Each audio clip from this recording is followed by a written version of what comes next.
بسم اللہ الرحمن الرحیم۔ سامعین کرام السلام علیکم۔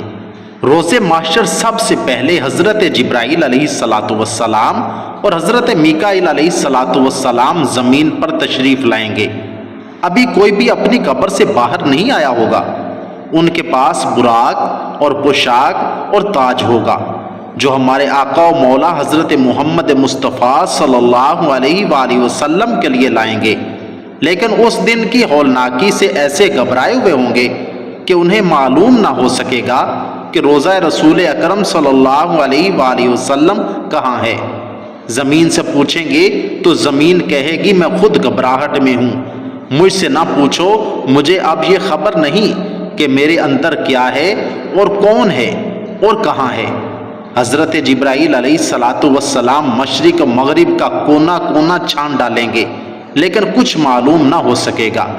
اچانک دیکھیں گے کہ خوابگاہ رسول اللہ صلی اللہ علیہ وآلہ وسلم سے انوارات چمک رہے ہیں۔ وہاں حضرت جبرائیل علیہ السلام پہنچیں گے تو دیکھیں گے کہ رسول اللہ صلی اللہ علیہ وآلہ وسلم مزار مبارک سے باہر رونق افزوں ہیں۔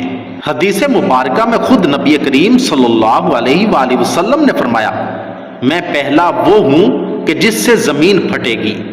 جبرائیل علیہ السلام کو دیکھ کر حضور سرور عالم صلی اللہ علیہ وآلہ وسلم فرمائیں گے، اے جبرائیل، میری امت کا کیا حال ہے؟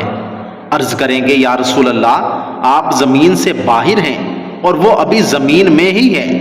آپ پوشاک پہنیے، تاج سر پر زیب فرمائیے اور براق پر سوار ہوں، کمر شفاعت باندھ کر میدان حشر میں تشریف لے چلیے، امت بھی آ جائے گی۔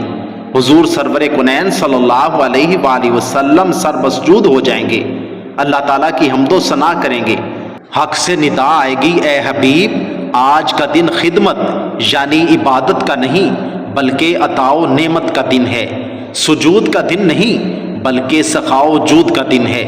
سر اٹھا اور شفاعت کا صحرا تیرے گلے میں ہے، تو کہتا جا میں چھوڑتا جاؤں گا، اس لیے کہ تو نے دنیا میں وہ کر دکھلایا جو میں نے کہا۔ آج ہم وہی کریں گے جو آپ چاہیں گے، تجھے تیرا رب وہ دے گا کہ تو راضی ہو جائے گا۔